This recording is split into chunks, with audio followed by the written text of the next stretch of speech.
opportunity to go through the town budget together. It's the same thing we do at town meeting, but unlike town meeting, this is not formally warned. This can be a more informal discussion, and it's really about getting input ahead of time so that when we do get to town meeting in March, yes, we are having town meeting in March at 9 a.m. on the first Tuesday in March. There's been an opportunity to have some discussion. It's also an opportunity for us to just share some updates about the town and what's been going on. And we as a board have been meeting weekly for about the past 2 months to talk about what does that look like as a budget going into next year. So I'm going to let my fellow board members introduce themselves. Our one fun note for today, this microphone is both the microphone so that folks online on Zoom can hear us and for Orca Media. So we're all going to need to use it at various points. The play for the day is going to be that we will do some quick formalities on the select board side. We're going to run through about 8 slides just to give a really high level overview of different departments and big picture considerations in the budget. If folks haven't already grabbed one in the back, there's printout. So in each section, we're going to pause after, and that's the opportunity for input, questions, comments. Again, the goal is that this is a time when you can say, like, what on earth does this mean? I'm not really sure the approach here. And we then, as a select board, we're going to do another one of these on Monday night at 7 p.m. Up in Waterbury Center at the Grange. But we're then going to be able to take that input that we've all heard from you, again, ahead of town meeting day, and think about if we want to make any updates to the budget that we're going to propose then. Board members, any logistic things I missed? I think you covered it. All right, I think we're going to go down the line and do introductions. Again, we're going to all pass the microphone. Hello, and thank you all for coming to our experiment. My name is Ian Shea. Good morning, everyone. It's so nice to see so many smiling faces. I'm Michael Bard.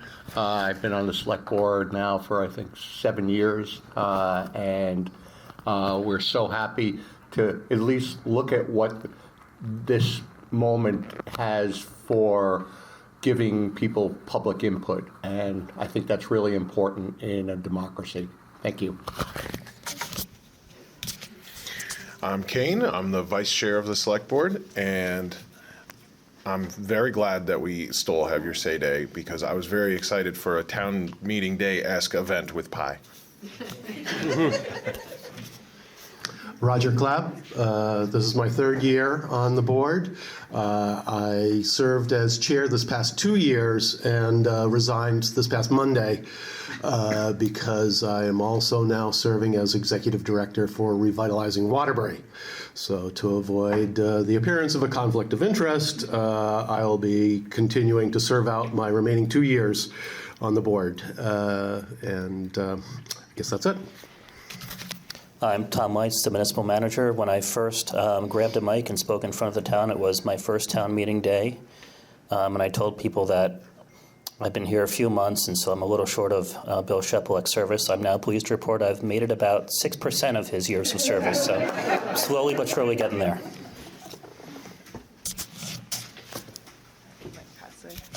I'd like to add and publicly thank and recognize Roger for his year of service on the board. I'm already being CC'd on more emails. It's quite a lot, and I just want to thank him for running and managing the meetings and all that goes into it. Quick formality, could someone on the select board approve our agenda for Have Your Say Day, which is Have Your Say Day budget presentation? Adjourn. Is there a motion? I make a motion to approve the agenda as presented. Second. Awesome. All those in favor, please say aye. Aye. Any opposed? Any abstentions? Is there any public? You're all here. Thanks for being here. We'll let you jump in at any point, but move right on into our next item, which is Have Your Say Day and the draft budget presentation. So as was noted, oh good, we have some folks online. Hello, folks online, welcome. I will say in terms of process, we will call on folks both online and in the room for each section, but we're going to go ahead. Roger has agreed to speak with Tom on this first section, and then again we'll do our first pause for questions. So thanks again. If you're here, please get up at any point and have pie. I think our pie to person ratio is quite high, which I'm very delighted about, but please help with your public service and eat pie. All right, I'm going to kick it off to Roger to get started. I'll stand up so I can see my notes. So yes, the big news in town is, in terms of revenue, is that we now have a local option tax, which is a 1% tax added to the sales tax and rooms and meals tax that goes to the town. We split it 70-30 with the state, and then we get a certain portion of that 30% back here to Vermont, as well as some other towns. I want to first recognize our legislative delegation, Tom Stevens and Teresa Wood, who helped shepherd that through the legislature. We were, part of the reason that we moved on this was that we heard that the legislature's appetite for allowing towns to institute a local option tax might be decreasing, and we wanted to get in there while there was some appetite for it. And so I wanted to thank both of them for helping us get that through. And it went through so quickly that we were able to get it in place starting this past July, which gave us a full 6 months of local option tax revenues that we did not anticipate and didn't budget for. And in order to get it passed, we had to tell the legislature what we were going to use this money for. And so if you can just switch to that slide, Tom. Before it actually passed, we went out and solicited public input, including to the local merchants who are the ones collecting a lot of this funding for us. The feedback that we got was that they would like to see this allocated as a separate element, not just be infused as a general part of the general fund. They wanted to see this as a separate fund where we would allocate annually a certain portion, the different portions of the funding. And the uses of this, what we came up with public input, was to reduce the tax rate through paying down debt and other expenses. Funding affordable housing. A lot of people in town, particularly those operating retail, are finding it's difficult to find people because it's difficult for their workers to find housing in town. And also to contribute to economic development and the community vitality efforts. Some of that is being done by revitalizing Waterbury. Efforts to streamline and modernize municipal operations, and you're going to hear, if not here, you're going to hear over the coming years all the work that Tom is doing to do that. It's really quite exceptional. And then improve the town's fund balance and create a local option tax reserve. One of the things you'll notice is that we have not spent or allocated all the money that we anticipate to collect in 2024 or in 2025. Okay, so now we can go on to the next slide. One of the things that I've been particularly concerned about is that we don't have any gravel. And you can talk to Chris about this. He's better educated on it than I am. But the gravel pit over in Bolton closed down this past year, and that has been supplying us with gravel for the past 20-odd years. So now we're having to go to South Barry, which is a lot of trucking, a lot of diesel, a lot of carbon pollution, still it's our only option right now. So we're trying to solve that problem. We also, many of you have noticed that there's this thing called mud season, and that the roads turn to mud, and unless that they are improved with a base of good aggregate, that it continues to be a problem. And so we wanted to make an additional investment so that we can improve those roads, reduce those problems, and improve the general condition of our unpaved roads, of which we have about 39 miles in town.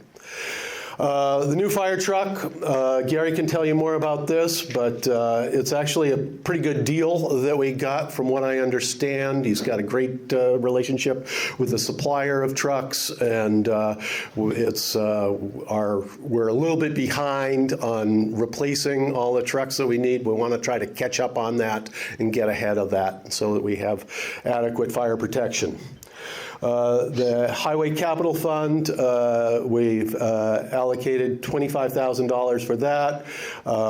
Again, this is part of our effort to get ahead on road maintenance, have great roads to ride on, and also make sure that we are staying ahead so that they don't deteriorate.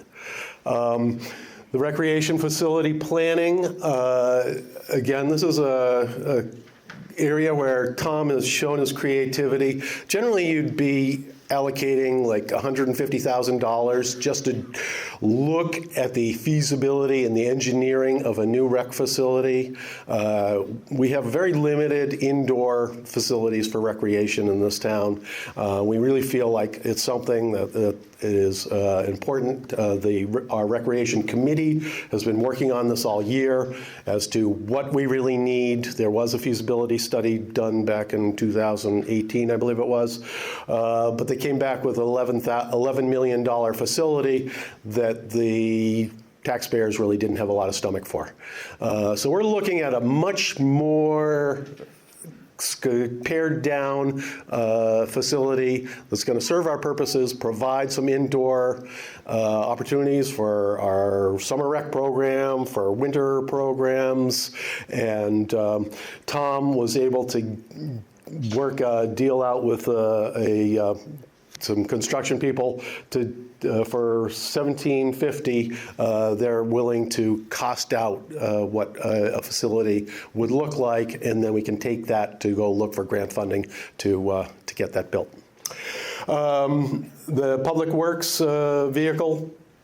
Again, this is just trying to keep our fleet in line, so we wanted to make sure that we have vehicles that are operating and not spending a lot of time trying to repair vehicles that need to go away. Housing Trust Fund. This is something that received a lot of debate. We spent a good bit of time.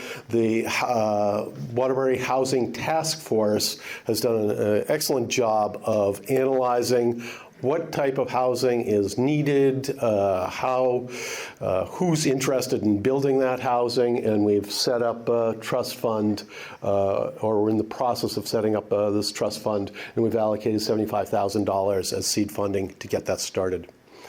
The card access and security system, the town, the municipal staff has had some concerns about the lack of security at the town offices, and so we're budgeting $25,000 for a card system. We have had a key system which is adequate but not great. There are times when the security could be easily compromised, and so we're going with a more modern approach to improving the security of the town offices, which will help guard the facility as well as the security of those working in it. Pool coating. Again, we've been all over the map with our wonderful pool. It was, I think, built back in 1946 or thereabouts, and it's falling apart. And anyone who's been there has seen that. But it's still serving a great purpose. Our rec program is built all around having a pool for the kids to swim in, and it serves the Rapids swim team group. And so we want to try to keep it, and Alec Tuscany came up with this goop. I don't know, it's got a technical name. What it is going to do is really adhere the fiberglass surface and plug up the holes. I don't know if any of you have been in that pool recently, but it is freezing cold because of all the water that goes out of it. You have to replace that water from the town. The water comes down from the mountains, and it's freezing. Well, chilly. So This year, after having done a practice part of that, the water was much warmer. We really think this works. We think we're going to be able to extend the life of this pool at least another 5 years and hopefully farther at a very much reduced cost. We had Alec cost out what it would take to bulldoze the whole thing and build a new one, put in a stainless steel liner, put in a PVC liner, and the goop is by far the most economical solution.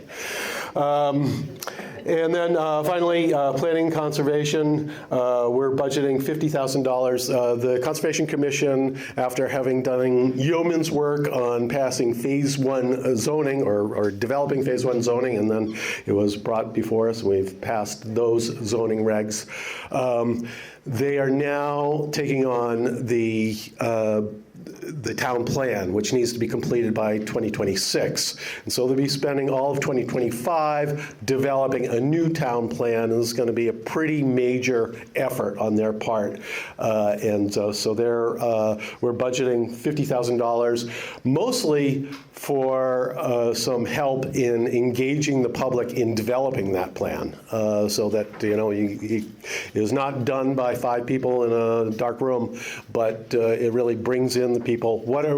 Whom are we serving? What do they need? What's this town really going to look like in another 5 to 10 years? So that's how we've budgeted the money, and we'll be glad to take questions. I'm going to pass this to Tom because he's spent a lot more time looking at these figures and may have some details that I omitted. How about I stand up? I think that worked well. Just a couple of quick details. The first is on the gravel roads piece. I sat with Celia Clark, who's our road foreperson. I sat with Bill Woodruff, the Public Works Director. We kicked around ideas for a long time. And what we determined in the end, the most feasible approach is to have a contractor haul the gravel for us. And then we'll have the material at the ice center and spread it ourselves. It's about the same cost for us to haul it when we factor in our labor costs, the trucks, the depreciation on the trucks, but we simply don't have the staff to do it. So we think contracting out was the best approach. We also looked at contracting out some additional road work with this money. So instead of having just the gravel hauled, we'd have a company spread the gravel and do appropriate ditching. And all the quotes for that were very, very high. So we're going to give the road crew more material than they've had in a while. And we think this is in the range of about 3,500 yards of gravel. And that will give them a pretty good budget to start with. And then my long-term thought is the road crew has challenges that arise during the course of the summer. This past summer, they lost half of the roads in Waterbury Center. And so if that gravel is at the ice center and they simply don't have the time to spread it, next year we can probably reduce the budget, just give them a year to catch up. So that's the long-term thought with gravel.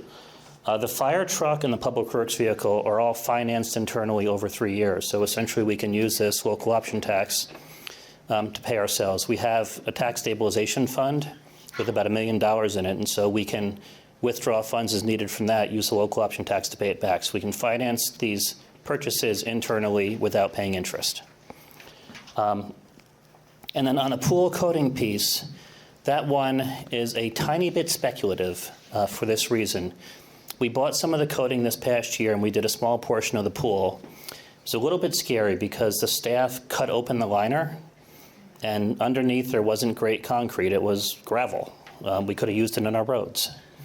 And they use this new coating, which is sort of a high-density, flexible plastic that adheres to it. And we learned a couple things. The first is we lost a lot less water this year, and we calculate the water loss each year. We also calculate the rainfall and how much water we get in. So we lost less water. The pool was a little bit warmer because of that. But also, we simply cannot keep up with the algae growth. And it's not because we have a problem with the filter or the chlorine levels. We think it's because the age of the liner is simply, as it's gotten older, it's gotten more porous. And even though staff scrub it, you simply can't keep the algae away. But where we applied the new coating, we could. So we're hoping we can kill 2 birds with 1 stone. The reason I say it's slightly speculative is that if those repairs last year don't wear well through the winter, there will be a plan B. And I think that's the major points. Roger did a great job.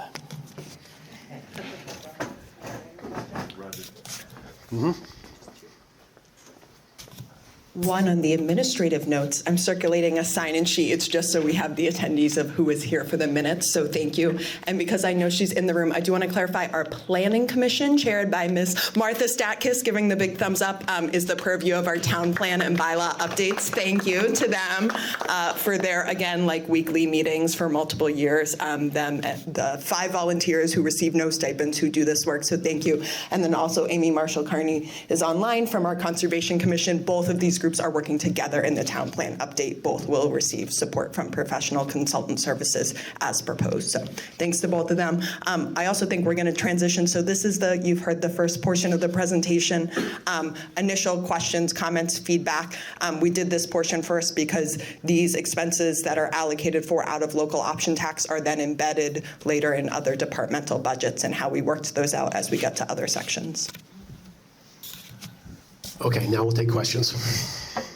Just on LOT, we'll be covering other departmental revenues and so forth going forward. So you said You got to do the mic, Martha. I'm so sorry. A little slippery than it looks. I just want to understand the timing. You said this started in July of '24. So this is for '25. Yeah. Okay. That was it. Okay. Yeah, we did spend some money in there. Maybe a slide that talks about 24 revenues. Tom will do it. I'll start. I'll tell you the story for 2024. So there was a special town meeting day vote about the local option tax late in 2023. That timing was to get it in front of the legislature for the 2024 session. Nothing was budgeted in 2024 because, of course, nothing is law until it's law.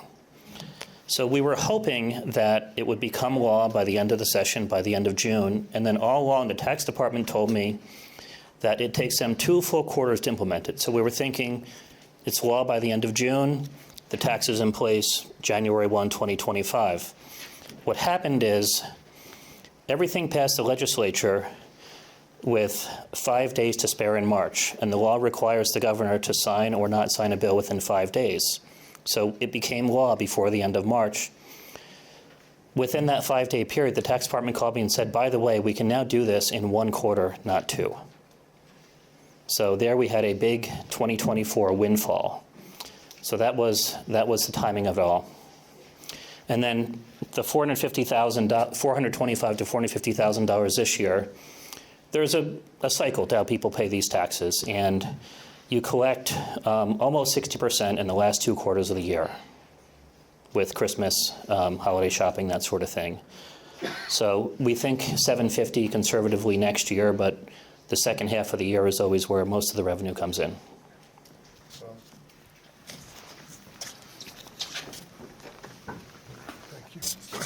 So in 2024, how much came in, and did the board only decide to spend money on reducing debt? Or did they decide to spend it in other ways? So far, $230,000 has come in 2024. That was for the 3rd quarter because it takes about 5 or 6 weeks for the tax department to collect it and hand it to us. So we'll get our final payment of 2024 in early February. So the select board spent $160,000 to eliminate debt, most of which was our own internal debt through our tax stabilization fund. So we wrote ourselves a check for part of it. They also decided to spend about $70,000, and that was to pave between the bridges on Guptal, which happened late in the year. And then they allocated $100,000 into the Housing Trust Fund. So the Housing Trust Fund funds are allocated, and the cash will be there in a matter of weeks. But even all that said, there's quite a big surplus ending 2024.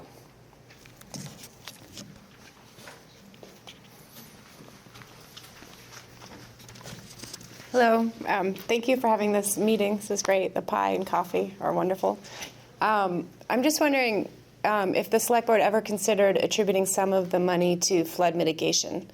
I've gone through the budget, just a little, and I just haven't seen any funds allocated to flood mitigation, so I'm just curious what the plan is there.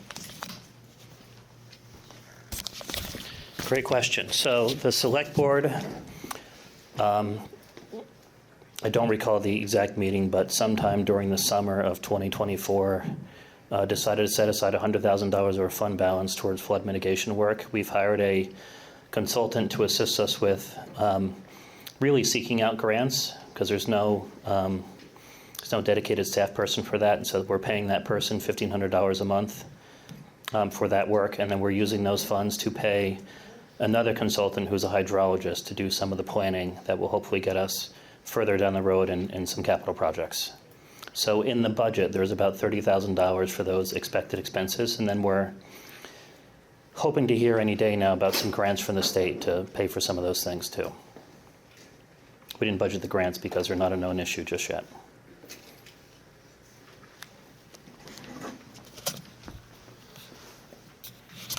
And I can just add a little bit to that. After Tropical Storm Irene, the town commissioned a study that identified 3 projects that could be implemented in terms of flood mitigation.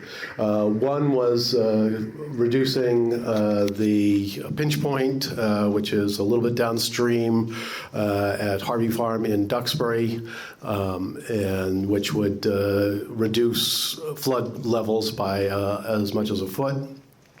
Another was to excavate the state cornfield, which would reduce flood levels perhaps by 6 to 9 inches.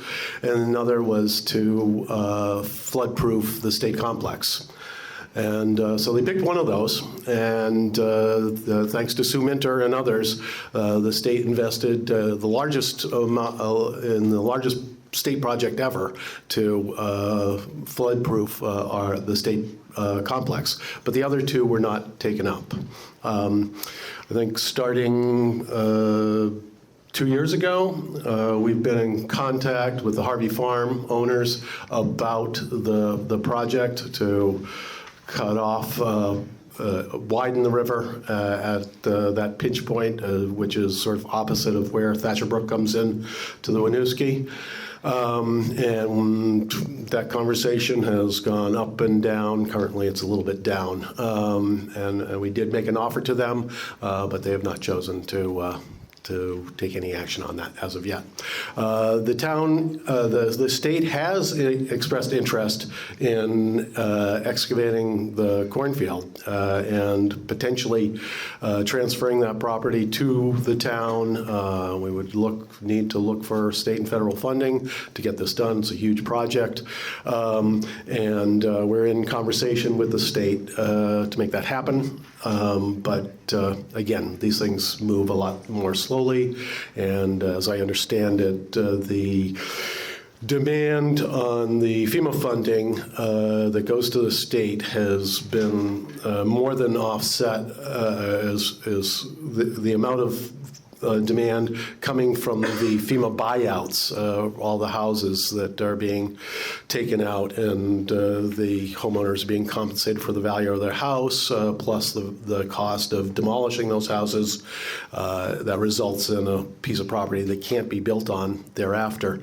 All that with the 2 floods that we've had in 23 and then in 24 has taken out all of that FEMA funding for right now, as I understand it. But again, this is an ongoing topic. There was just an announcement about some additional funding coming from the feds, and so we're paying close attention to that. I don't know, Tom, if you want to add anything? Yeah. Another question? Yeah.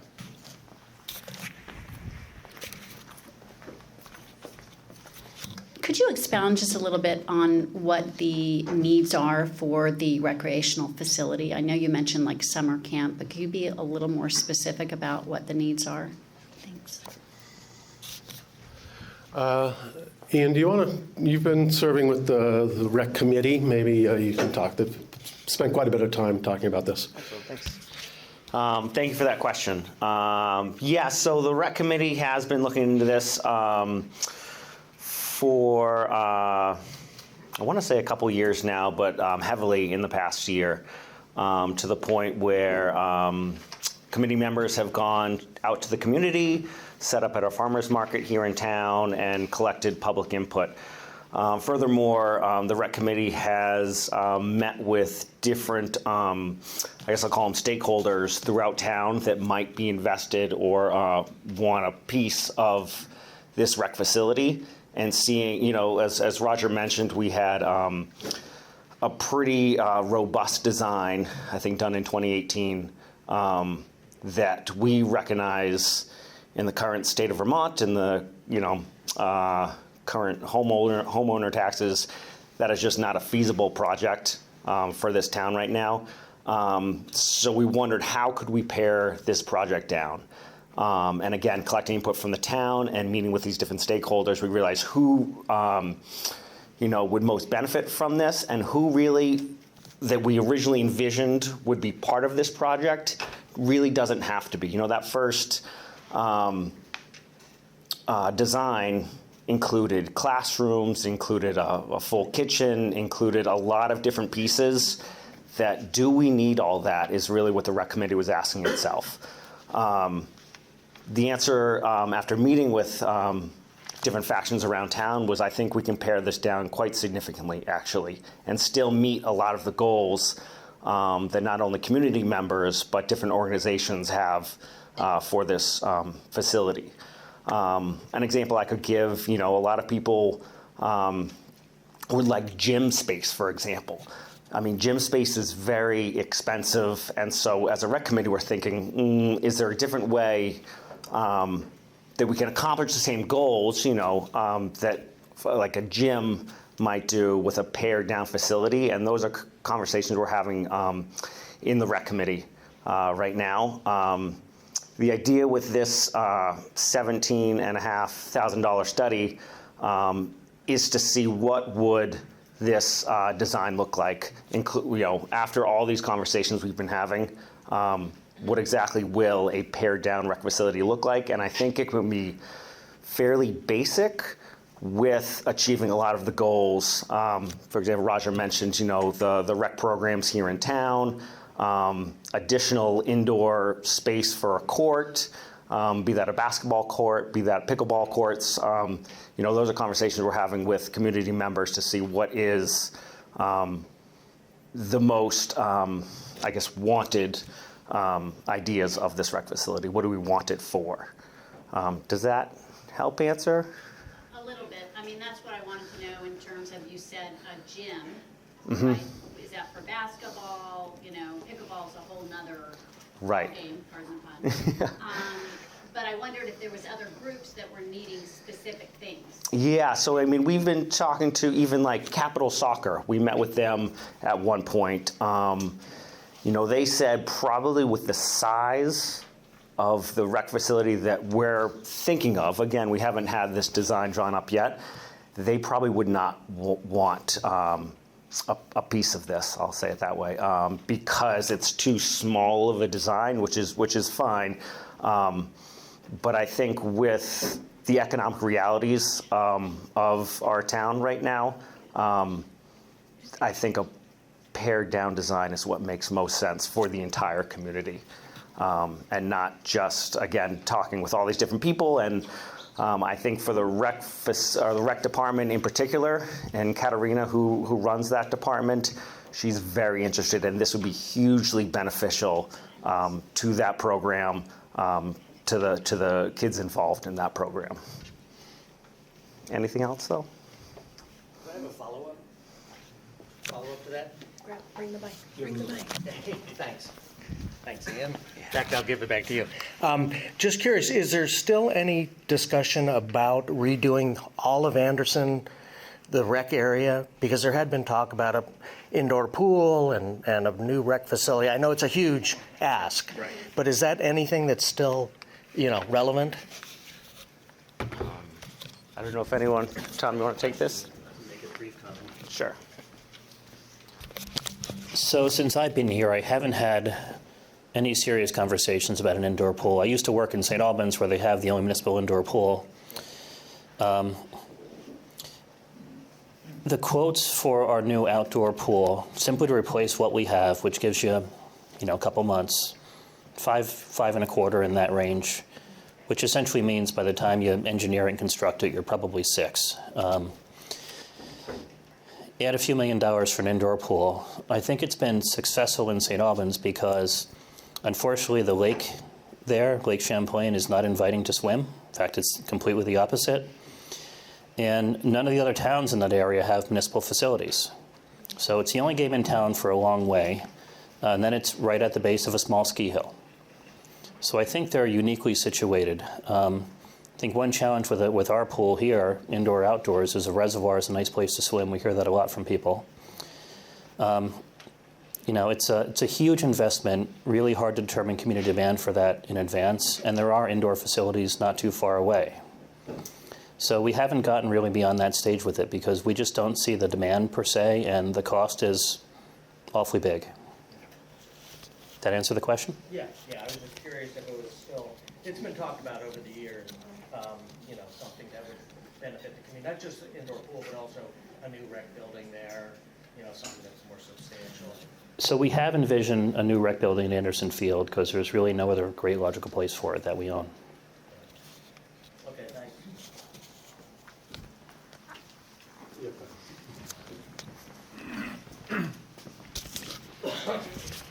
Good morning, everybody. I'm just going to sit because it'll make me feel more comfortable. I'll try to make this short. I just got a few bullet point. I'll need these. Bullet points about the local options tax. First thing I want to say is, make no mistake, it's still a tax on your paycheck. If somebody I heard a few complaints from business owners when this was originally being instituted, upset about the fact that it was just another tax. But I got looking at it, if any given person was to buy $1,000 worth of goods in the town of Waterbury in one day, that tax would be $10. The amount of revenue that's going to be generated on a yearly basis may fluctuate a little bit, but as suggested by Tom, it's going to be around $750,000. That equates to about 10 cents on a tax rate, on your tax rate, because 1 penny is almost equivalent to $75,000. So if you think of it in those terms, I won't say we're getting a gift because we're all paying for it, but the benefit is people from out of town are also helping to pay for that. So in my eyes, and that's every year, that's 10 cents added to the revenue stream that we've been struggling with for years, that has not been able to keep up with our infrastructure problems, all our other needs, building maintenance, trucks, whatnot. This is an opportunity in a lifetime for the town, if used properly, to put us in such good shape that this money could mitigate or even eliminate any need for additional municipal tax increases for years to come. If we use it, if we don't abuse it, if we don't amortize ourselves out by taking on more than we can handle, knowing that we've got this golden goose egg sitting in the background that we can keep drawing from, if we don't exhaust it and get to the point where, that's all committed, now we're going to have to dip into the taxpayers' pockets again to keep our head above water. So I just wanted to say that the town needs some time to right the ship, to get our house in order.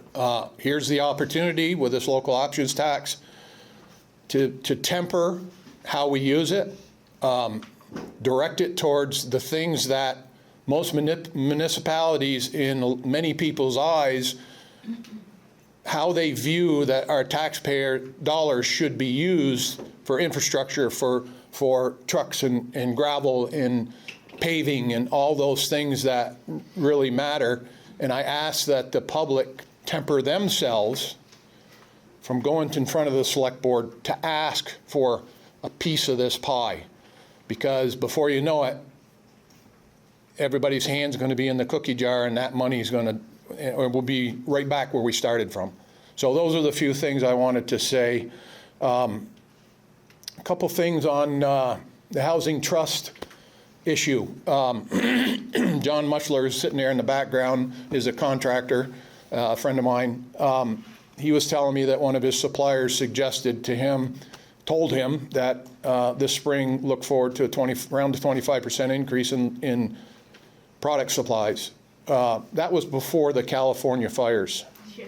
If anybody's been witnessing what's going on out there, I have a feeling that's going to have a huge impact on the cost of resources to build housing. So I'm not suggesting that we need to dump more money into the Housing Trust Fund program. There still hasn't been a clear document that's been put forward to specifically talk about how this money is going to be used and what the end game is going to be, because we have to be careful that we don't, again, take on something. Anytime you do anything in a municipality, there's a support cost that comes with it. Once you create this, you then got to maintain it. And you need to be careful that we don't extend ourselves there, because all the things that we have under our current umbrella, moving forward, not only, once we catch up on those things and get them up to par where they're in the best shape that they should be and can be, then you have to maintain them afterwards, and that comes with an expense. So give the municipality and the select board time to implement those things and bring our house back in order before we decide to step outside. That'll give us a good idea of now what surplus revenue we have, because all these other things are taken care of. They're in good shape. We have a maintenance program moving forward to deal with them. Okay, so now we've got this nest egg over here that we can now use for these other wants or desires, like, additional things that the town might want to take on. So that's all I needed to say and wanted to say. Thanks. Oh, and as far as the swimming pool is concerned, that's another huge expense. I'm really shocked at the $5 million cost of that. We could talk about that, because I've had some ideas about that pool in my head for a while. And I'll just throw a quick idea out there. I've seen there's a gal next door that owns a pool company next to me. Gunite. They use gunite to build their pools with. Yeah, I won't waste any more time here. That's another issue we could talk about. That $5 million cost is ridiculous. Okay, thanks, Chris. My chair says that we need to move on. If there's no particular burning question, a lot of these are going to be embedded in the overall budget, so you'll have your opportunity to ask your questions. All right, I'll pass it back to the chair, and then I guess on to Mike. Mike's going to do general government for board and public awareness. We've currently reviewed 2 of 8 slides, so we're going to, fortunately, the next are a little more high level, but again, the goal being we're going to run through very briefly, board members, like 2 to 3 minutes per slide, the overview, and then again, wanting to leave space for the folks in the room who are spending their morning with us on a snowy Saturday to provide input. So Mike has the small task of quickly summarizing general government, library, fire, planning, and zoning. So Mike. We'll keep it very brief. We'll try to keep it high level. One of the big things I think that the select board and the town manager were felt very important was to try to keep our town budget fairly level. We have seen with education taxes going up so high, we wanted to be at least a little beacon of hope that we could maintain some sanity in our budgets. There's no major really stories impacting the bottom line. One of the big things that's going to be coming up is we're having a reappraisal coming up, and we will be needing some additional resources. One of them is hiring our lister at a full-time basis versus a part-time basis. As many of you have been through reappraisal is a fairly daunting project, and we'll get through that. Public safety, that's on everyone's mind, as everyone's seen some of the things that's happened in Burlington or some of the other places around the country. I know I'm fairly happy. Everyone, we've had some people clamor, we want to see a local police force. I think some of the things that can be changed will not be changed unless we have a very substantial increase in expenditures in public safety. Our contract, we just renewed this year. Our contract for police, we contract with the Vermont State Police. The contract did go up from $415 to $477. What? $1,000. Sorry, thank you. We wish it was $477. This is fairly reasonable. Also, ambulance service, everyone's been reading in the roundabout and other local things with the change in the ambulance service building a new building. They have created some challenges. We actually have a fairly low cost to maintain ambulance service in Waterbury, but we've shown that we've had to have an increase from $128,000 to $199,000. We also don't have, everyone was familiar, as I think Chris VM says, people going into the till from the local options tax. We had the ARA funds, the ARPA funds, and ARPA funds were a little further back. We've had additional funds come through, which we were able to do projects. Those won't be available any longer. The library budget is fairly quiet. The impacts is comparable to 2024. Fire department are all level funded, and debt is reduced based upon the board action this past summer. The only thing, again, as it was said in the local options tax, we're going to have a new fire vehicle be funded out of the local options tax versus in the regular tax budget. Planning and zoning, this is where we're seeing some increases. $50,000 of the options, the local options tax. We're going to fund consultants to help complete the town plan, and also some funds were requested from the Conservation Commission.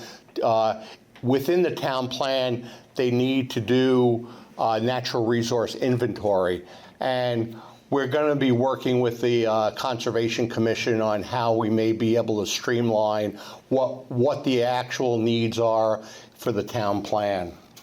And in terms of cemeteries, no one wants to talk about cemeteries, but they're needed.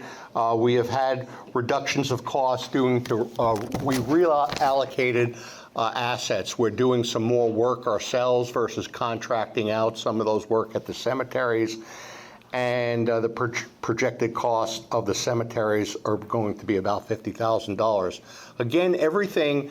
The big things are, you could look on line by line. If you have any questions, feel free to ask. But we've tried to keep a fairly flat budget, and I think all the department heads have done an excellent job keeping their budgets in line. Thank you. One note before questions on the ambulance, I would just say we've met with them extensively. Honestly, what's driving it is just the cost of operating that service. As a community, we want to make sure our ambulance service is in business. They do not receive sufficient reimbursement for the services they provide. So it's actually not the new building that's driving the cost. They've done separate external fundraising for that. It's just the fact that we didn't actually used to provide any municipal support to that organization for a long time. Over time, their executive director has met with the municipal manager and said, our budget budget will not pencil without certain levels of support. So we've worked to increase town support appropriately over time to ensure that they stay in business as an organization and continue providing the critical services for our community, but recognizing it's been a transition to go from not having that be part of our municipal budget to having had it increased amounts over the past couple of years. Bill is shaking his head, so feel free to ask a question if you have more, but I'll let Tom go into technicalities, and then we can do some questions on this part. Thank you, Mike. A+ on the timing. Tried to get us back on track. Let me just talk about police and ambulance a little bit. So the state police contract is a 3-year contract at $477,000. So we're locked in at this point. Next year will be year 2 of the contract, so there won't be a further increase. And then in 2027, we'll have to budget for an increase, and that will affect half of the year. The real issue with the state police contract in terms of the cost wasn't necessarily personnel, it was their vehicles. They charge us for personnel and the vehicles, and the vehicle costs are up pretty dramatically. What happened at the national level is Ford and others used to give dramatic discounts to municipalities. They had you could bid your police cars, the entire state would bid, and there were dramatic discounts, 20, 30% for new vehicles. That's no longer the case. That went away a few years ago. So all their vehicles went up dramatically, in addition to all the prices we're seeing in vehicle inflation. And then the ambulance, spent a lot of time with the ambulance service director, spent a lot of time with Sally Dillon in the back, who's the board chair. Obviously, you need a stable ambulance service. Obviously, you need someone to pick up when there's a 911 call. Looked around at a lot of different towns, and there's one very clear rule of thumb, and that is if the town runs it, your costs will go up dramatically. No ifs, ands, or buts about that. In fact, Stowe has an ambulance service. A little harder to look at the budget these days because it's merged with fire, but a few years ago it was not merged, it was standalone at $1 million budget. Stowe has fewer people than we do. So compared to our $200,000, that's a bargain. The challenge with ambulance services, like so many other things, is that it's increasingly a struggle to find volunteers, and for ambulance services, the training involved is pretty darn difficult. So Mad River Valley, for instance, doesn't charge their towns at all because they still have volunteers. I think our level of service is a little better, but we don't necessarily have the volunteers. When you don't have them, you have no choice but to hire full-time employees, and they require decent pay and benefits. You're essentially competing against a nurse's salary. And so that's where we're at. I do think that now that we've had this large increase, or we will have this large increase, I hope that there will be a period of more stability, and future increases will be, I'm not going to say zero, but I hope inflationary and more reasonable. But I do think this is required to get them some stability. As Alyssa mentioned, it is not due to the building. They've got other funding sources for the building. I actually think the building will help them recruit and retain staff. This is just to make sure their operations are stable.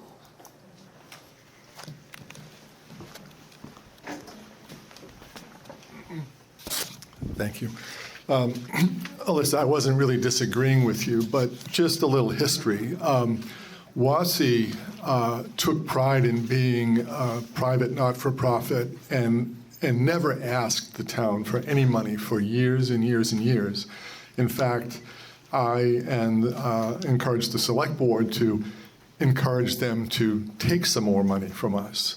And they never wanted to do that, to their credit. And they had volunteers, they didn't have paid staff, and they kept that model in place for a long, long time, well beyond what other communities were doing. But when they did first start charging a per capita fee, while it didn't show up directly in Waterbury's budget in terms of an expenditure, but Waterbury paid for and provided the dispatch services for WASI, and Waterbury owns the ambulance building in Waterbury Center. So when they started to put in the per capita fees, we asked them to recognize what we were already doing for them, and that we provided that space, and we provided dispatch services. Gary and Sally are here, and they know that we spent a lot of time figuring out how much of the dispatch service that we were being charged by Capital West was for the fire department and how much was for WASI. So it wasn't a direct expenditure, but the town has supported WASI for a long time.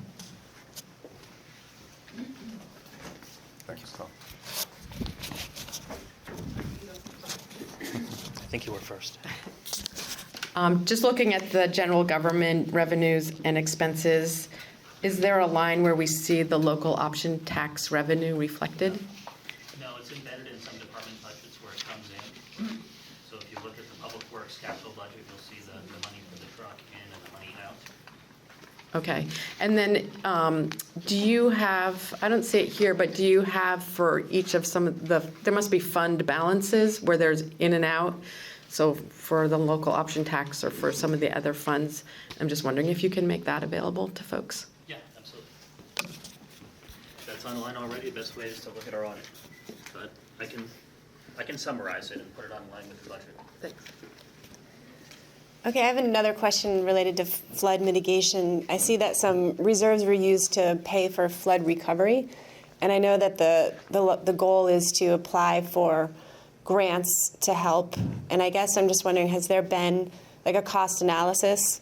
Like how much have we spent on flood recovery? And then, how much are the mitigation efforts? Like if we were to do whatever's needed to the cornfield.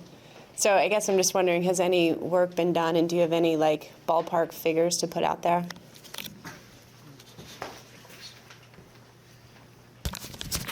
So that's the real challenge. We don't have great ballpark figures, but to give a rough understanding of the cornfield.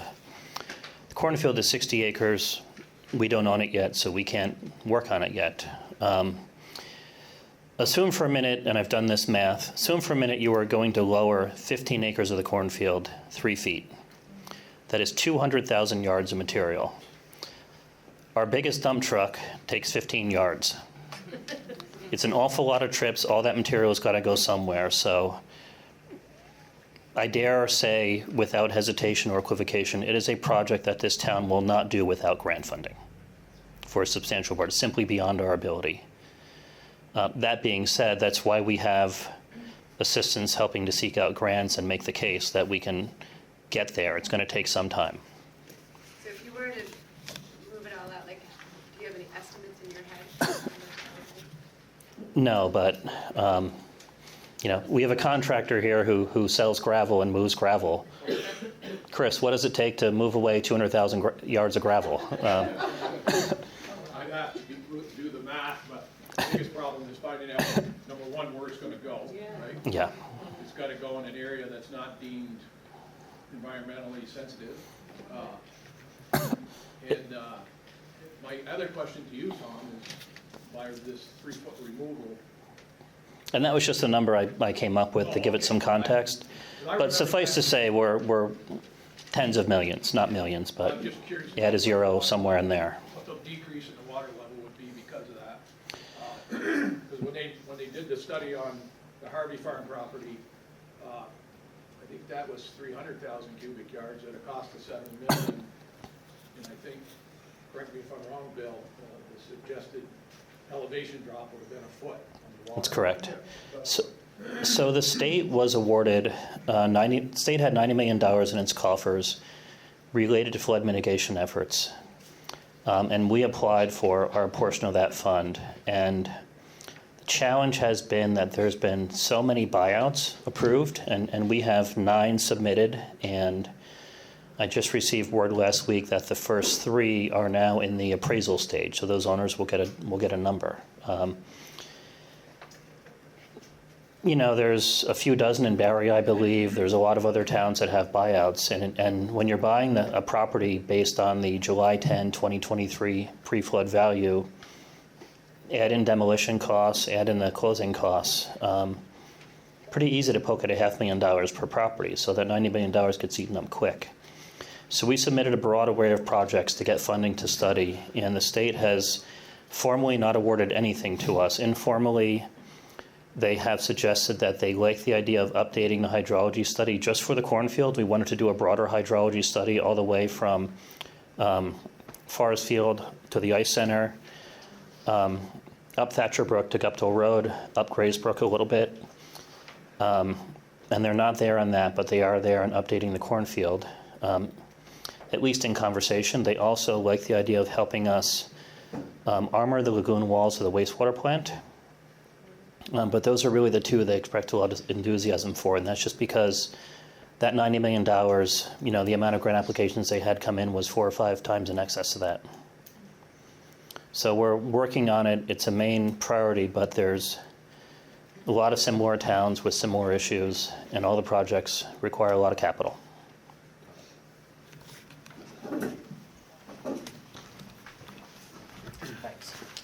I had a question on what do we receive from the state police for their services, and what is their schedule? I know I should know this, but I'm just still wondering. We receive 2 officers full-time. So the reality is, when you consider time off for sick, vacation, training, it's probably more like 65 to 70 hours a week of coverage. We essentially have a daytime and a nighttime officer. We have some ability to flex their hours if there's a weekend event, that sort of thing. The reality is, in Washington County, on a Sunday night, there's 1 officer on for the entire county. So they've got major staffing challenges. At times, it's reflected in our coverage too. I think what you're getting at is, are we getting value for our dollar here? And I think the answer is we're getting good service for our dollar. I wouldn't call it exceptional. I'd call it exceptional if we were getting a guaranteed 24/7, 365. But compare that to a full-service police department, which would be many multiples of the $477, I believe, we're paying.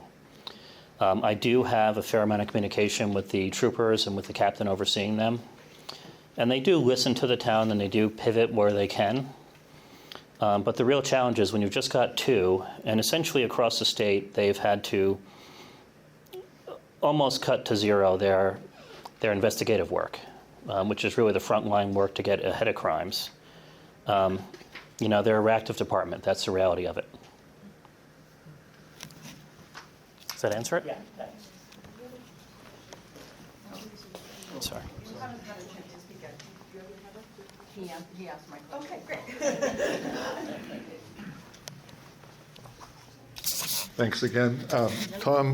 Tom's answer sounded just like mine used to sound when it came to that.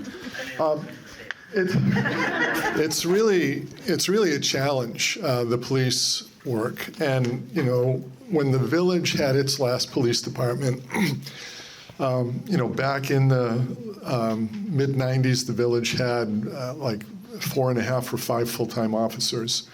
And the village couldn't afford that. And it dwindled down, and by the time they left, we had 2 officers. And the village was spending for those 2 officers about what the town is spending for the 2 officers from the state police.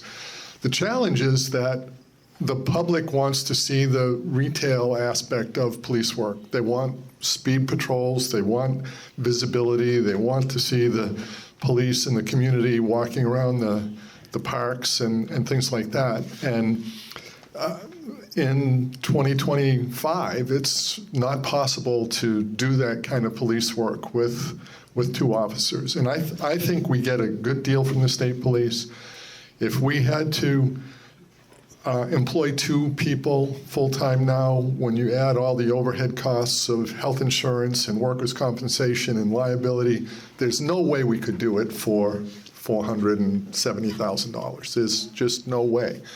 One thing that I think we could consider now, and I hear Chris when he talks about the local option tax, but I've worked a little bit in Cambridge, where Tom lives, the last year, and they have a contract with the state police there, and the conversations that they're having are exactly this. We budget $200,000, and their contract is a little different in Cambridge, and the state police can never provide enough coverage for them to spend the $200,000 they want to spend. So they're talking about, well, should we allocate another $10,000 or $20,000 and hire the sheriff's department to do some speed patrol. So that's, I'm not telling you that I want you to do that, but it's certainly something that you could consider, to buy a specific narrow service, because the state police are trying to do everything, and we know what the drug issue is and everything else, and it just sucks up a lot of their time. One last question I wanted to follow up on Rebecca's ask about the fund balance. A lot of communities have a kind of a policy that arguably I could say is contrary to state law, which I believe the state law says that you're supposed to use whatever funds are available, bring them forward to the next year, as a revenue.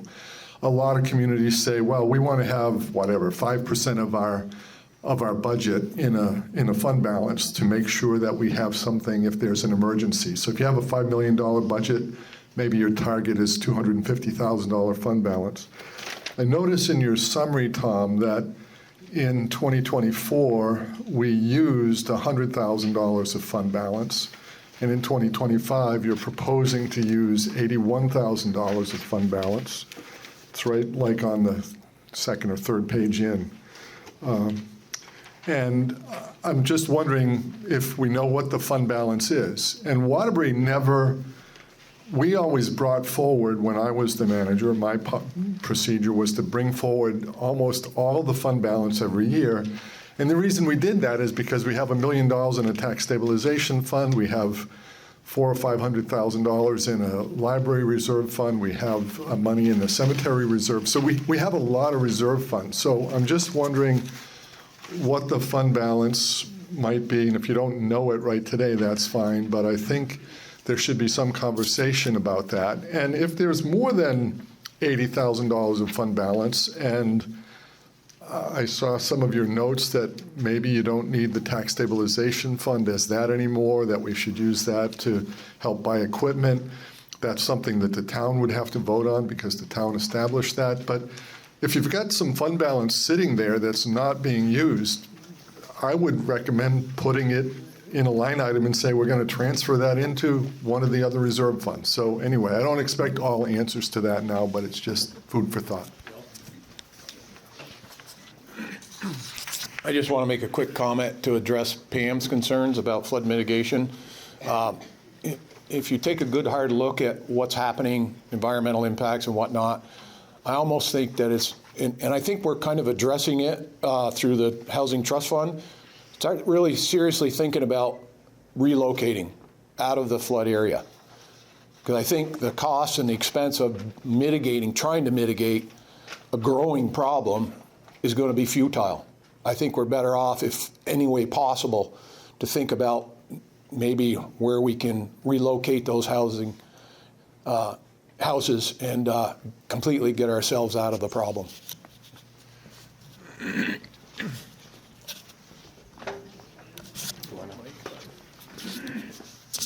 I just want to address quickly. I know Bill Sheplock mentioned about using some of the sheriff's departments, and that's something we have discussed, because it's some of the lifestyle things that, the speeding issues, the break-ins and stuff like that sometimes the state police is not getting to.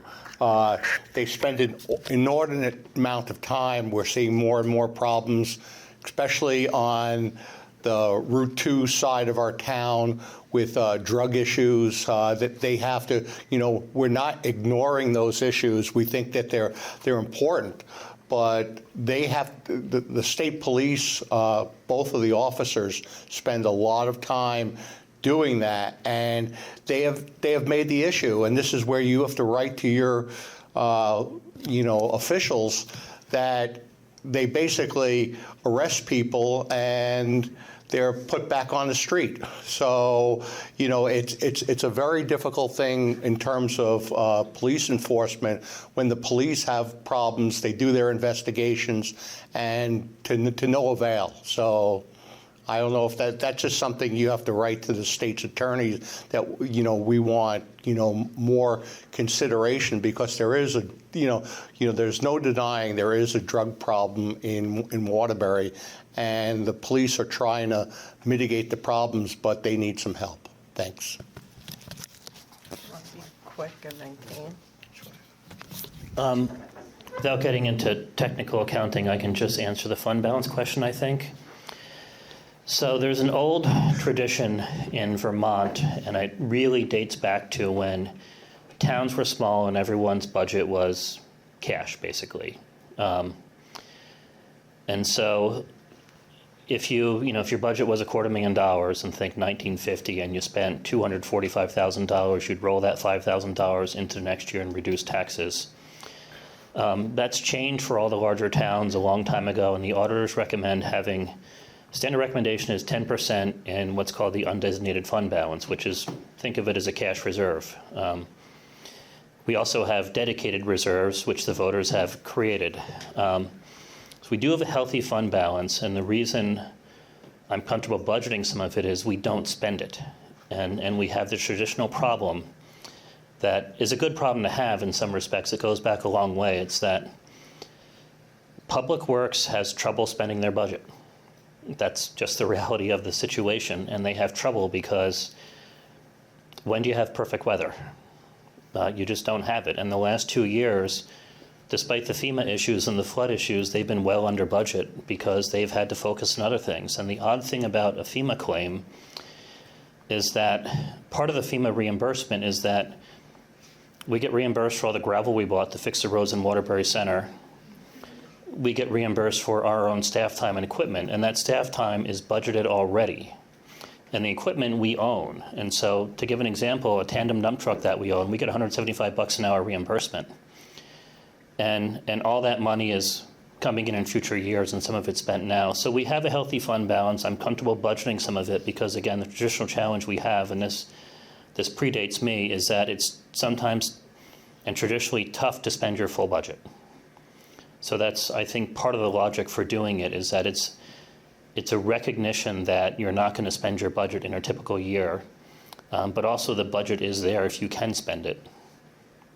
But most years you simply don't. So it's almost as if it's almost a hedge, if you will, is how I think of it. Yep.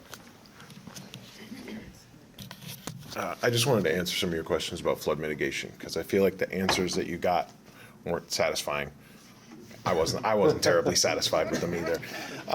The reality is that there's no doubt in my mind that at some point we will flood again. And unless the state honestly wants to play ball with the cornfield, nothing's going to happen there. If our neighbors across the river don't want to play ball, it's not going to happen there. But what we have done since July of 23 is we created a committee, which is the Natural Disaster Preparedness Committee. And what they've spent all of this time doing is writing a manual on how to prepare, how the town can prepare. There's sections on how people in the flood zones can prepare. And I know that's not exactly mitigation, right? We're not stopping the waters, but what we're doing is creating a system in which when it hits, we're ready for it. And we will be looking at that manual. They just finished it. We will be looking at it in the next meeting or the meeting after. But it is incredibly comprehensive. It includes what people should have, at what point they should pack go bags, at what point do we need to call volunteers. It's as much work as I think could be done without starting to bring down levels of cornfields and areas along the river. It was essentially the best that we could throw together, being hit by 3 back-to-back floods, not having time to really dig in before we got hit with another one. Yeah. Okay, yeah, Tom's in the back, and then I have Gordon. I'm going to encourage folks to keep their comments to 30 seconds to 1 minute so that Kane can speak and we maintain some time at the end. I'm happy to stay here all day. We can do whatever we want to do and talk, but I want to recognize those who may have budgeted the 10 to 12 time frame. So we're going to go Gordon, then Tom. Thanks. Yeah, it just seems like at this point in time, we're way past just preparedness. I mean, there seems like we need to have action as far as, I mean, since Irene was 2011, there have been studies, the state did a great job. They really should have actually dealt with the cornfield to help protect the community. That was an oversight probably. But anyways, I'm just saying, yeah, we can be more prepared, but we need to, if I fortunately don't get flooded, but if I was in a house that flooded all these times, I'd be very upset. So, thanks. I'll just say personally, I agree it's a hard and messy problem. It's a hard and messy problem that communities across the state of Vermont are dealing with. I think my personal belief is that, as has been outlined, we've been doing kind of a lot of preliminary behind the scenes work, so we didn't choose to make an intentional investment in the budget. For me personally, that's part of the reason we haven't allocated the full local option tax, recognizing that we know we're going to need funding for specific problems and grant matching. We don't know exactly what they look like, so we didn't name that in the budget. If that's a recommendation, certainly we're debriefing from this meeting, so I think that's a conversation we can have. But I'll just say I hear and appreciate the comments about that being obviously an important ongoing municipal priority. I'm going to walk towards Tom. Thank you, Alyssa. There's a lot of things here that, first of all, based on my experience of listening to other towns, Berry City in particular, towns that haven't had the unfortunate experiences that we've had. They're going through it for the first or second time as opposed to the third or fourth time, and so a lot of our conversations are a little bit more higher graduated level, but it still comes down to a couple different things, at least on the state level.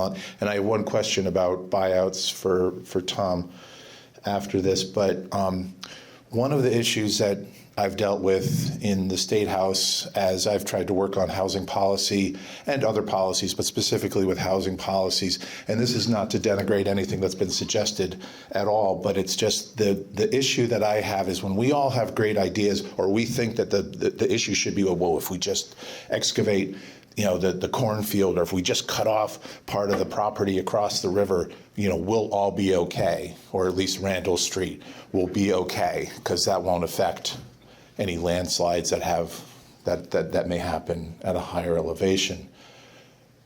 The issue for lawmakers is we're trying to craft public policy that affects private property.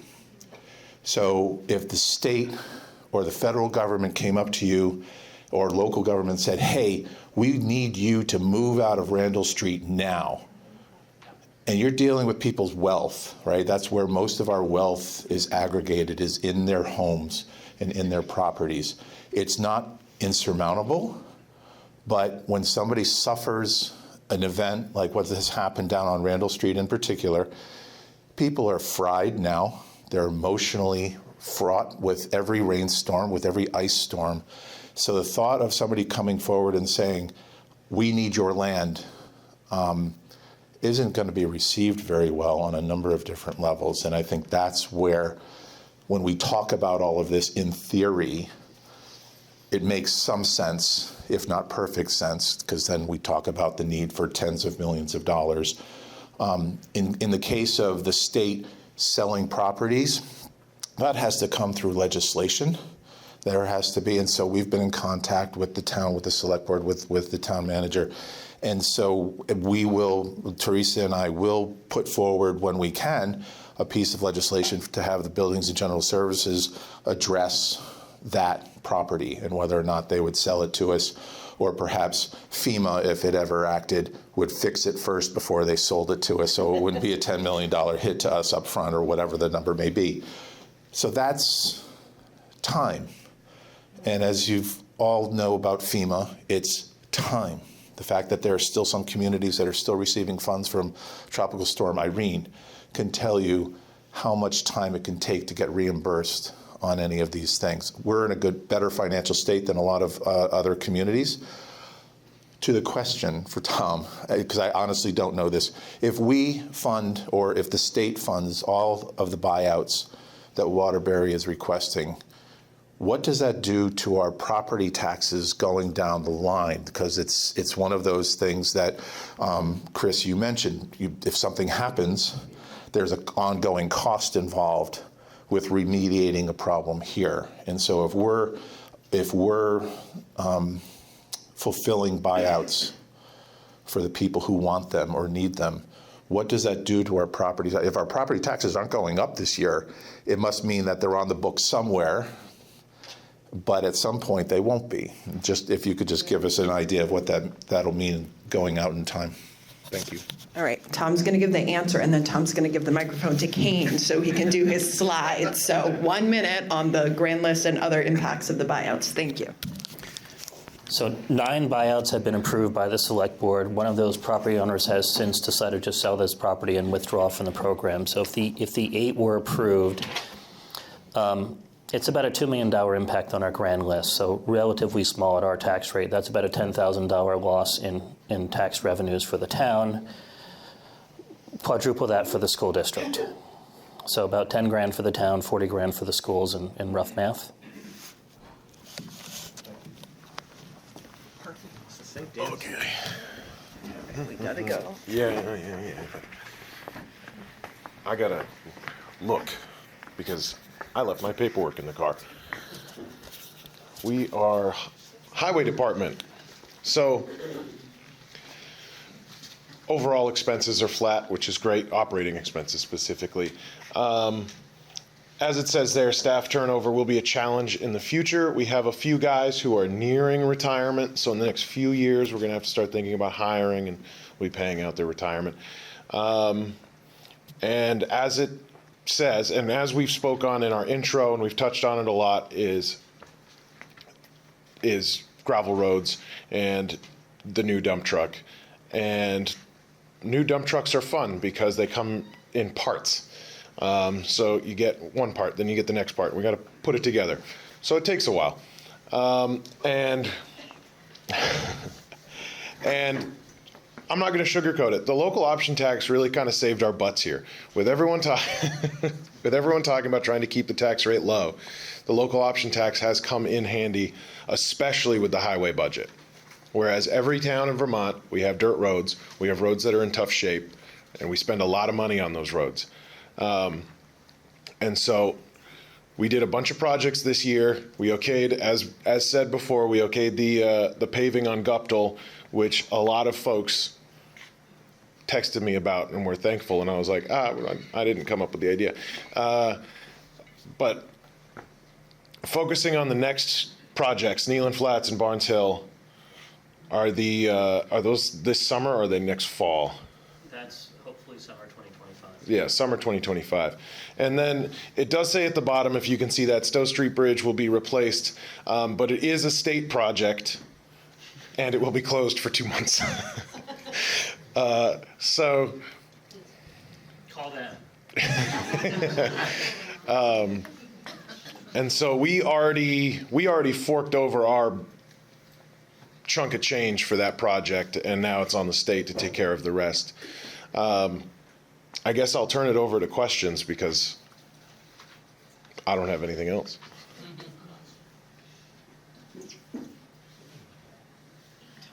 No one has questions about the highway budget? Really nothing to do with this. What's the status of the, I know it's another state project, but what's the status of replacing the Route 2 bridge over Little River that was supposed to happen, I think, last year or the year before? Can't answer that one offhand. I'll get back to you. While I'm standing here. While I'm standing here, does anyone have questions? All right, we can move on. You got off easy. Yeah. Sorry. I just wanted to know, in terms of, I'm trying to track the local option tax and where funds are going. And so I understand that the $310,000 is going to come from the local option tax, but I think that's over 3 years. Yeah. Okay. And so when we buy a truck, typically you order the truck. Yeah. You order the truck. When the chassis is ready in a year, you pay for that, and then you have the body put on, and then you pay for that. The last truck, the chassis sat in our garage for 6 months before they could put the body on. So it took 2 years to spend the money. And so I And that was approved at town meeting day, and I forget if it was 2022 or 2023, but there's always a long time frame with these things, and unfortunately, it's not getting shorter. My question really goes, though, to how it's being reflected on the revenues and expenditures. It's marked as 300,000, so I'm wondering why it's not at 100,000 or whatever 1/3 of that is. So I tried to show the money in and out, which would reflect the ultimate cost of it. I didn't try to get too cute and budget for the chassis in one year and the body the next. I just tried to show the net effect and the fact that over the long term that would be paid for with the local option tax. But the reality is the truck has been ordered. I don't expect a bill for the chassis for quite some time, and perhaps not in 2025. That's not the case for the fire truck per se, but that's the case for public works trucks. So I tried to show the net impact of it and the average 3-year plan, with the understanding that I'm certainly not going to pull money from the local option tax funds until we need to make the expenditure. Does that make sense?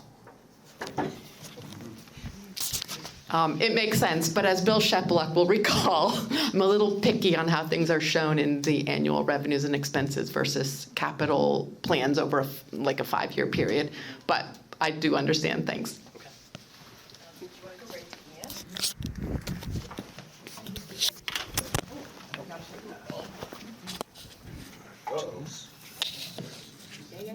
Break anything? No. Okay. Great. We're going to jump on to recreation. And I will note, as kind of previously stated, that despite the want for more recreation in Waterbury, the recreation crossroads, the select board was very mindful of property taxes and how this would affect the community members in this town. So we see that the pool, as previously noted, we need to resurface with the goo. That's coming out of our local options tax at $55,000. There's also operational costs to running a pool here in town that will amount to $50,000. That has been, this has been the case for many years and will continue to be the case as long as we're operating and running a pool here in town. Summer programming has been a widely talked about piece on the select board here. Summer program costs and revenues are both down. That is due to the major staffing challenges that summer programming has found. Specifically, hiring and maintaining younger counselors for that program is not always easy. The summer programming can return to higher numbers, but this staffing issue remains to be an issue for that program. And until we fix the staffing issue, and there is no easy solution for that, the costs and revenues will be down. We already discussed our rec facility and the local option tax funding that will go towards that. So no need for further discussion there unless we have questions. And the last piece is our the cost to maintain our town parks. One note there, you'll see that the cost has increased over previous years. Question might be, why is that? And a big piece of that is there's a reallocation of funding coming from the Public Works Department. And we're kind of shifting funding that we used to pay to the Public Works Department is now, for the same work, is now being put into the Parks Department. So not necessarily a net gain, but just a shift of funding. And that is all the things. Okay, thanks. What's the status of Deck Row? Did the baseball field and soccer field get redone? Or when I looked down there last in the fall, it was still hadn't been touched, I guess. I'm not just curious on the status. specifically related to the flooding impact. Yeah. I don't. Ready for spring. Yeah. Ready for spring cleanup. Yeah. Question. Other questions? Yeah. First, I have to say thank you to the rec committee and rec staff. My kids were in those programs many years ago, and I think it's a huge asset for this town, so thank you. And I know we've had a facility shortage, and that they were spreading the camp out to I think the churches were, is that still the case for this summer? Is that what is the plan? That was the case for this past summer, absolutely, and it will continue to be the case for the coming? Yes, we might not use the Wesleyan Church. The what? We might not use the Wesleyan Church. Okay. And I agree that although there is a significant operational cost for the pool, it's such an awesome community resource. So now, are we cutting back the number of kids you can take in the program because of staffing? Yes, that's correct. Yep. Have you asked for volunteers? This would be a better question for Katarina, the lead of our department, but I'll have Tom.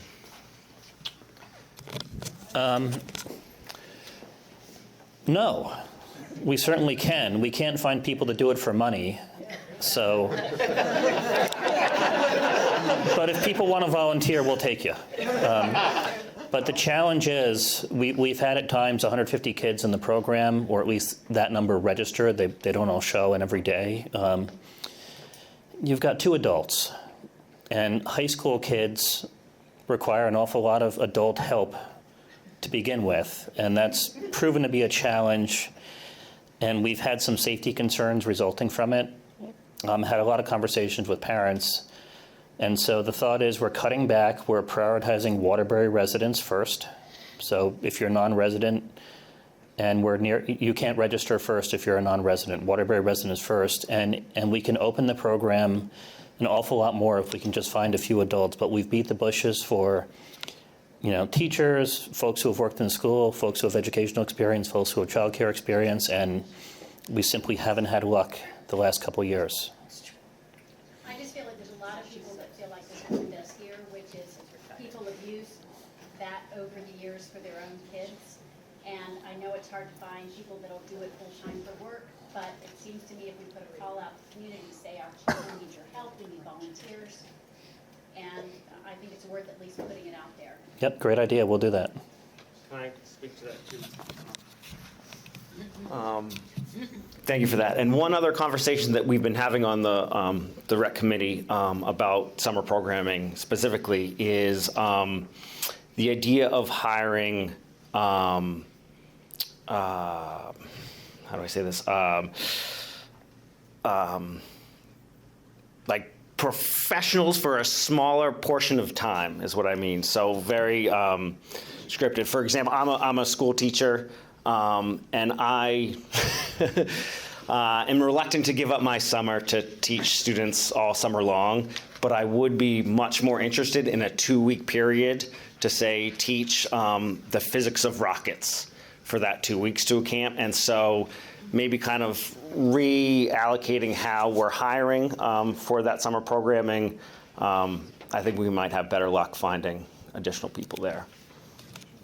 I don't want to overkill, and I'm sorry, I missed part of what you said, but did you consider subcontracting, like petroglyphs and places that could come in and do something for 2 weeks and just subcontract out to different groups that do athletic things, I guess? Yeah, Petroglyphs, not sure specifically if we've contracted with them, but yes, that's the idea, and it's being kicked around right now. So ideas are welcome, and I think, yeah, looking to what. I've just seen them down at the reservoir. Yep. And my kids did that program. They bring them down to the reservoir to kayak and do stuff. Yeah, it seems like these shorter segments, there's a lot more people that I think would be interested, and a lot more organizations that we could connect with.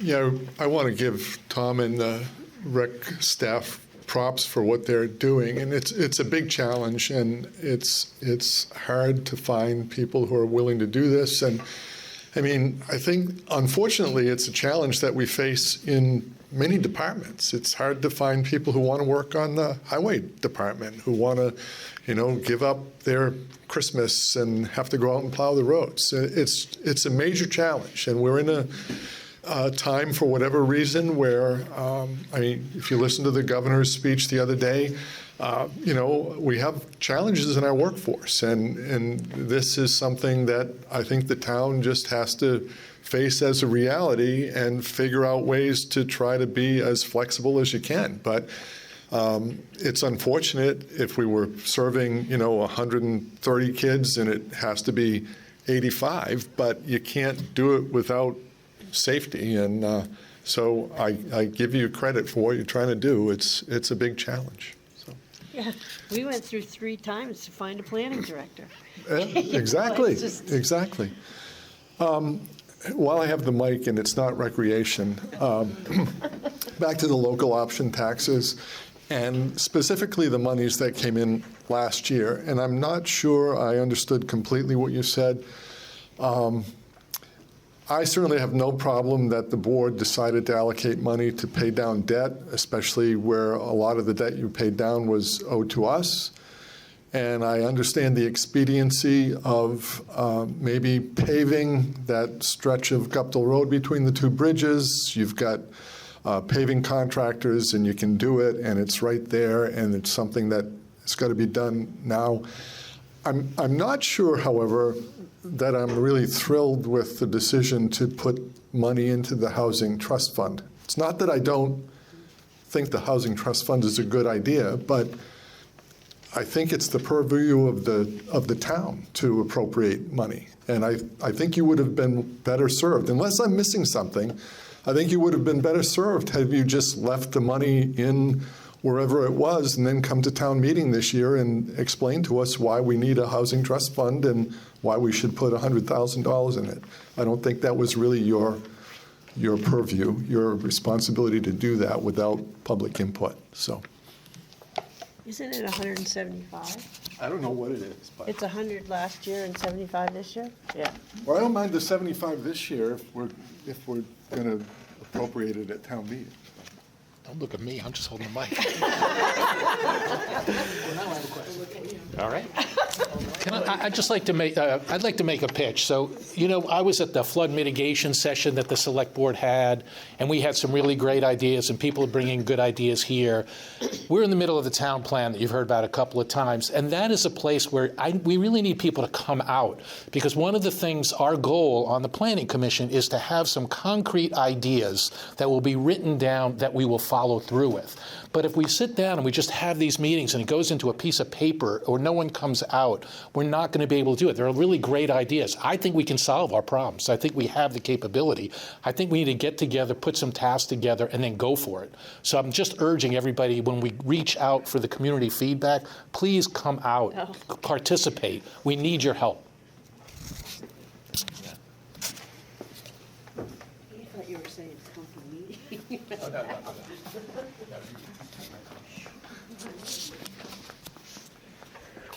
Among many things, I consider my primary job to keep us on time. Fortunately, this won't take long. Tom already stole the thunder with the cover sheet of the budget packet, which is just to say the current budget as proposed, in no small part due to the local option tax. We're not proposing something that would require an increase in the municipal tax rate. And so where do we go from here? Again, if folks want to stay and talk more, we want to stay and provide feedback, but part of the goal of today, again, is to have more opportunities for feedback, and we also want to be transparent about what we're doing. So we've heard a lot of comments. Personally, again, I think there's things that will warrant future discussion coming out of today. We will still have town meeting day, again, 9 a.m. Tuesday, March 4th.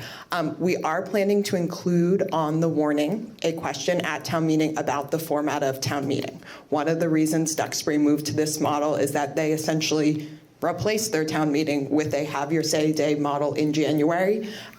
We're not there yet, but we're putting it on the warning so that we can have a discussion about that at town meeting. We've done it 2 prior years, but because it warned there wasn't any potential for binding action, we cannot change the format of town meeting without having an in-person town meeting. So that is not something just we as the select board are doing. It's something that, again, we plan to have on the warning for town meeting. So that is not per se a specific line in the budget, but we also just wanted to be upfront in presenting it to you all as part of these formats. So again, we're happy to stay to continue to take questions and input. I want to thank you all for taking time out of your Saturday morning to be here to dig into truly the very detailed granular level of our town. Thank you, Tom, for being here.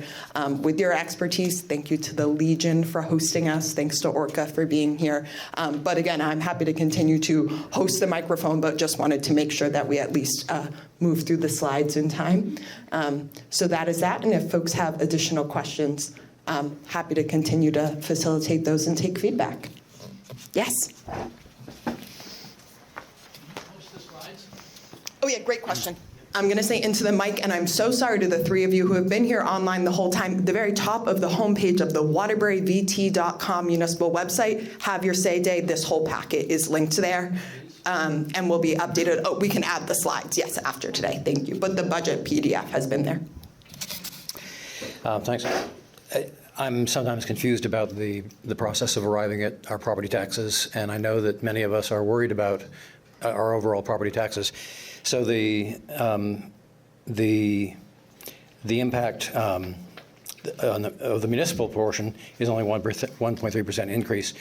Have you heard from the state, or do you know overall what kind of increase in property taxes this year should we be expecting? Do you have anything? I don't. All we know is the administration by law puts out a letter on December 1st projecting the required needs of the education fund. Based on that letter, that would be an average statewide increase of 6% in education taxes. That being said, school budgets haven't been passed, the legislature hasn't met. Oftentimes those numbers are trimmed down, but all we know is that initial letter, which was 6% increase average across the state.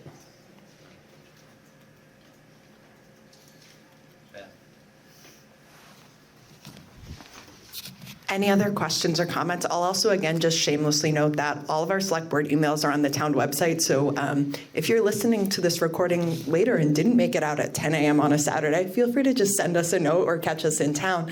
Again, we're meeting again on Monday at 7 p.m. That will have a Zoom option as well. We meet, I think, technically the first and third Mondays, but it's been just about every Monday, again, for the past couple months. But again, just encourage all the input, and thank you again to everyone for the time and the comments. Did that sign-in sheet get around somewhere, just for the minutes? Thank you. It's in the back. If you don't mind just writing your name, just so we can reflect who is here. Anyone else? This is the opportunity for the mic. Lisa, here we go. Just say where the meeting is on Monday. The meeting on Monday, the 13th at 7 p.m. at the Grange Hall Cultural Center in Waterbury Center. Rebecca. So as the town moderator, I do want to encourage people, if you want to make a motion at town meeting or make an amendment to a motion, please feel to contact me and I can help you with how it should be phrased. And we can also do that on the floor at town meeting, but it's just easier to do it in advance, or give me some warning in advance. Thanks. Thank you. Just be quick. I just wanted to address this gentleman's comments here about property taxes. For the heck of it, I went down to the town office yesterday and looked back on the last 10 years of my property taxes to see what the range was in the cost increases. And in the last 10 years, my property taxes have gone up $8,000. So that's about averages $800 a year. And obviously that's an uphill incline. So my last comment is, and I think it'll resonate with a lot of people, if you can't afford to stay in your home, I don't think you really care about anything else. Because if you're having to pack your bags, do you really care about other things that are happening in the town? So just keep that in mind. Any other comments?